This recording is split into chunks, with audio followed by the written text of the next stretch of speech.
Time in the year where everybody just kind of gets together and is focused on one thing. So it's a critical time of any team's progression and development, and it's just that creates a little better atmosphere. Coach, you probably haven't given it much thought yet, but just game with Eastern Illinois and maybe a chance to coach against Bob Spoo. Well, yeah, I'll comment on that one. Bob was in the league at Purdue when I was at Iowa. And for whatever reason, I remember, I think it was the '86 game, I think Campbell was the quarterback. Boy, they just came out and picked us apart. I think we ended up winning the game, but it was '86, it might have been '87. But Bob's a tremendous football coach, and I've certainly followed his career. I had a chance to work one of their players out somewhere in the '90s and went to Eastern Illinois actually and visited there. But Bob's a tremendous football coach. He's done a great job with that program. And, it's going to be a tough game for us, I'm sure. We talked a little bit in the summer about offensive linemen maybe making a move. I don't know what your contact is.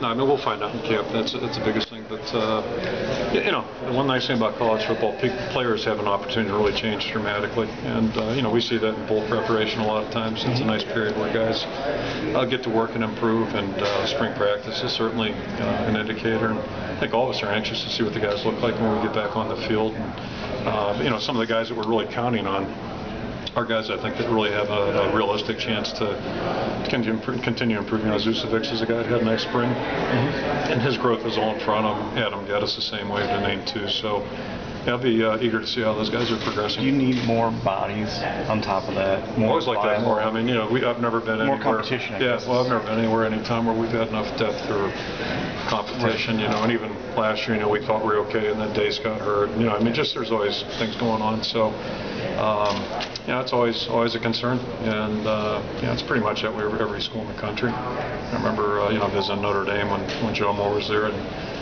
early '90s. They won the championship in '89, and if you got 7 or 8 guys that can go in and play well, boy, you're really doing good. And I don't care where it is, what time frame. That's just the reality of the position. It's a tough position to master. Would you compare this to any other time in your career, offensive line, like maybe 2007? Oh boy, yeah. No, I don't know.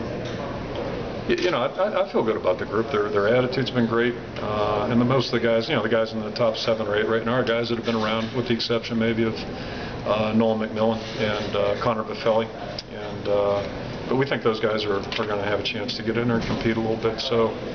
We feel good about it, but we clearly have work to do.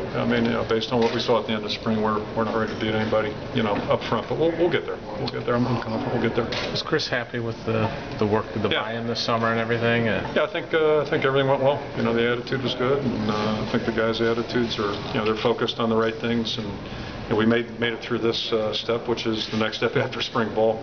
And now it's really, this is where the real work begins. But I think they put them, the players have done a nice job putting themselves in position to do a good job in camp. Guys, first year guys report Wednesday. When does everything go on? First practice will be Friday morning. Yeah, it's Friday morning. Now you guys have 29 practices. Are you going to have some two-a-days? It looks like you almost have. Yeah, we got, it's basically the same schedule as last year. Pretty much the same schedule, a couple adjustments on times. So you have 2 days, like 2 or 3 times a week? Or? You got to alternate them, and then, get to a weekend and all that type of thing. So it's really not that many.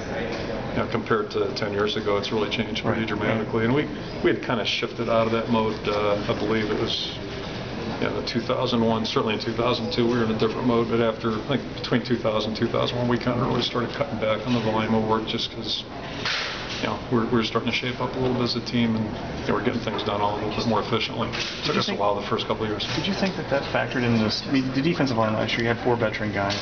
They had a slow start. Do you think there were some camp legs in that? No, I don't think so. No, I don't think so. I think it was just, probably our attitude more than anything else. That first couple games, in my opinion, especially the first game, I think it was just, didn't have our guys ready to go. One more question, guys, then we got to take it. Sure. Thanks for your time. Any others? Okay. Can you talk about your rivalry with Ohio State, please? It seems to be growing each year. It's kind of one-sided, yeah. You said rivalry.